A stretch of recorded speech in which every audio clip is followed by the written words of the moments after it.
right, let's get into it. What if I told you a young guard from Georgia not only blew up the NBA but made history alongside his 7-foot-something teammate? Meet Stephon Castle. Hey, I'm Emma, and I'm feeling pumped to dive into hoops today. Like Fashion Week can wait because this story is a total vibe. So, let's talk. Stephon Castle was born in Covington, Georgia, a UConn legend in the making by 2024, and then the San Antonio Spurs said yes please and grabbed him 4th overall in 2024. By the next season, he's Rookie of the Year, and by 2026, he's helping the Spurs reach the NBA Finals. That's not a career, that's a glow-up at double speed. But let me set the scene. A few years ago, I'm in Georgia at this packed high school gym. It's hot, it's loud, it's serious Friday Night Lights energy, but for basketball. I'm watching this kid who's like all limbs and hustle, diving for loose balls, guarding 2 positions by himself, and every time he gets bumped he pops right back up. That kind of heart is not teachable. After the game, I remember thinking, if this kid just keeps choosing the hard thing every day, that's the difference. That's the secret sauce. And that energy is very Stephon Castle. His story is the definition of seizing the moment. As a high schooler at Newton High in Covington, he didn't just score, he stuffed the whole box score. By his senior year, he's around 20 points, nearly double-digit boards, plus steals and blocks like he's auditioning to be a Swiss Army knife. That is a look, and the industry noticed. He went from a 4-star to a consensus 5-star by the end of high school. I love that for him because it screams development, not just hype. Okay, let's move on. Quick Eli 5 of the career path. UConn in 2023 under Dan Hurley, who is UConn's head coach and chaos conductor in the best way, runs a system that screams defense, ball movement, grown man basketball. Castle slides in as a freshman, starts most games, averages double-digit points, rebounds, dimes, and plays real defense. The result? UConn wins the national title in 2024, he declares for the draft, and the Spurs taken 4th overall. Boom. Now for something different. Family matters. Stephon's dad, Stephon Castle, played at Wake Forest in the early 90s.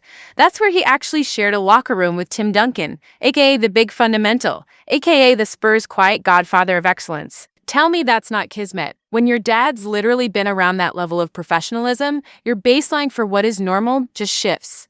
You grow up thinking film study and accountability are oxygen. No wonder Stephon stepped into San Antonio and looked like he'd lived in their playbook for years. And let's talk chemistry. Victor Wembanyama, if you are new here, is the Spurs' French unicorn. 7 foot plus, handles like a guard, blocks like a horror movie villain. Pairing him with Castle was either a data nerd fever dream or destiny. By 2025, Castle is Rookie of the Year, and he and Wemby make history by becoming the first Spurs teams to notch triple-doubles in the same game. Eli 5. A triple-double is when you hit double digits in 3 stats, usually points, rebounds, assists. It's hard. 2 teammates doing it in the same game, both with 20-plus points, is rarer than a chill day on NBA Twitter. Then 2026 rolls in and Castle drops a 40-point triple-double. Only the second Spur ever with a 40-point triple-double after David Robinson, who is a Hall of Famer and also a human cheat code in efficiency, playmaking, the whole bag.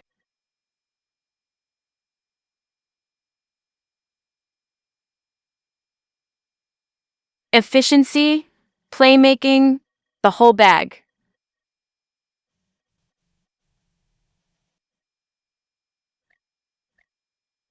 Plus, across his first 2 seasons, his assists jump from around 4 to over 7 per game while his shooting gets cleaner.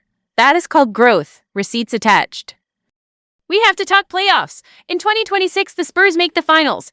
Earlier in that run, Castle and Dylan Harper, San Antonio's young guard and backcourt partner in crime, both dropped 25-plus in the same playoff game while they're just 21.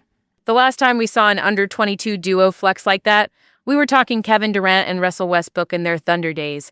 MVP-level names. That puts Castle's ceiling in a very spacey zip code. Oh, and speaking of drama, the dunk contest in 2025. Stephon enters the AAT Slam Dunk Contest at All-Star Weekend. Mac McClung, who is a viral dunk legend and G League star, takes the crown. But Castle making the finals is still a flex. I know the dunk contest can be mid some years, but it's still spectacle, and spectacle is currency. The clips live forever, brands eat it up, and fans who don't even watch regular season basketball suddenly have an opinion. And then later that season, Rookie of the Year. That's how you turn hype into hardware. Let's dissect this for a sec. The recruiting debate. People love to argue about when exactly he became a 5-star. Was it late? Which service flipped first? Honestly, I don't care about the timestamp wars. The real story is that the performance leveled up. He went from a very good 4-star to a consensus 5-star because the stat profile got ridiculous and the two-way impact was obvious. Sometimes the rankings lag reality. I said what I said. And here's the social stakes piece. The pipeline from high school highlights to college to the league is so saturated with mixtapes and narratives that it can feel like a reality show. But Castle's arc is kind of an antidote. Less flash, more substance.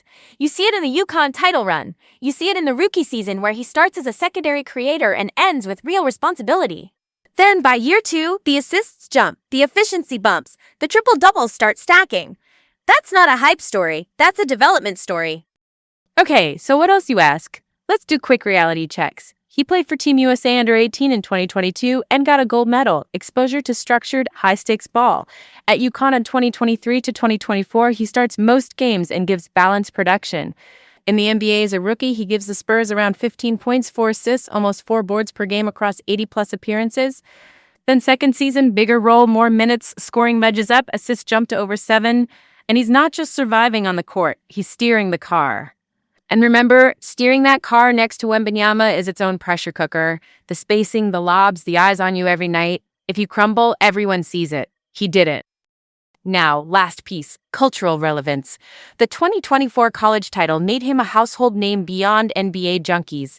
Moms who only watch March heard the name Castle. The 2025 dunk contest turned casuals into "I've seen that guy somewhere." And the 2026 finals run cemented him as not just a prospect, but a problem. That's the trifecta. Campus legend, all-star weekend performer, and finals contributor. If you're building a modern sports brand, that timeline is chef's kiss.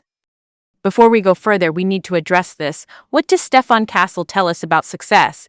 For me, it's simple. Your ranking is a rumor, your work is the receipt. He had the supportive family context. Yes. He had the right college fit. Yes. But the leap from good to great came from doing the boring things beautifully. Defense, reads, better shot selection. And then when the lights got brightest, he stayed himself. I'm obsessed with that kind of composure. Okay, pause, because this next part is everything. If you're a young hooper listening, don't chase the mixtape, chase the minutes, chase the rotations. The triple-doubles in 2025 and 2026, the 40-piece against Dallas, the under-22 playoff feat with Dylan Harper that echoes KD and Russ, all of that came from being a complete player, not just a highlight merchant. End rant. Okay, we covered a lot.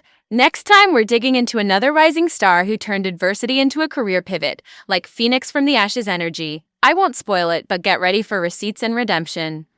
So that's the tea, folks. Keep shooting your shot, be extra with your effort, and I'll catch you next time. Later.